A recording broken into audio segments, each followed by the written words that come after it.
Land like this, it needs to be farmland. It needs to produce every year forever. It's been in our family for 50, 60 years now. You know every square foot of it, and you get really attached to it.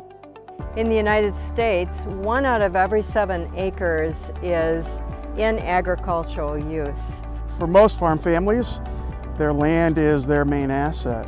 And the question you hear often is, can you help me save my farm? If the land were to be developed, it would be heartbreaking. It would be just a tragedy. We need to keep our farm families on the land, and the NRCS program has been successful in doing that. And land trusts all across this country play a pivotal role in extending the reach of NRCS to be able to put conservation practices on the land. When I think that NRCS has been helping preserve farmland for 25 years, I mean, what a legacy. I think about all of the landowners and the families that have taken advantage of the NRCS programs to pass on productive farms and vibrant ranches to future generations. NRCS brought the dollars that were much needed to make this work for the family.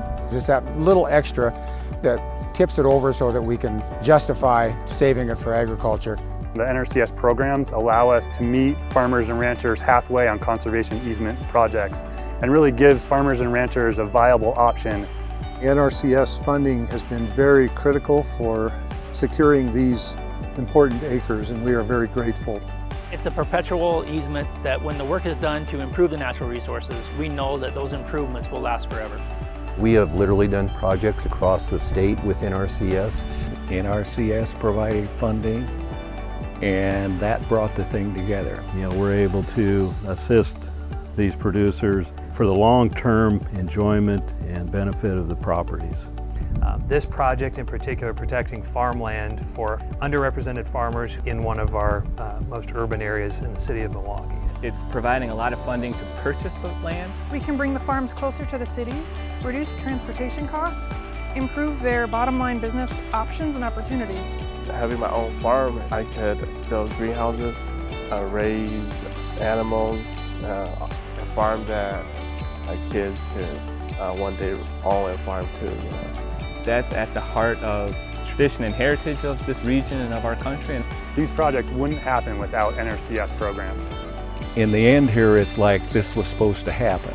That this remains farmland. So it's been a wonderful legacy. My son and grandson are, as we speak, out in the field haying right now. It just creates the kind of heritage that we want to pass on to the next generations. This story is happening throughout the country. 4.2 million acres and over 23,000 easements. But those cumulative effects, I think generations down the road will be so happy for these programs, for this program. We have made a difference, we can continue to make a difference, and I think it's served the American public extremely well. What really is interesting is what can they do in the next 25 years. Thank you, NRCS, for your continued support of private land conservation and for keeping working lands in working hands. Literally, we could not have protected thousands of acres without them.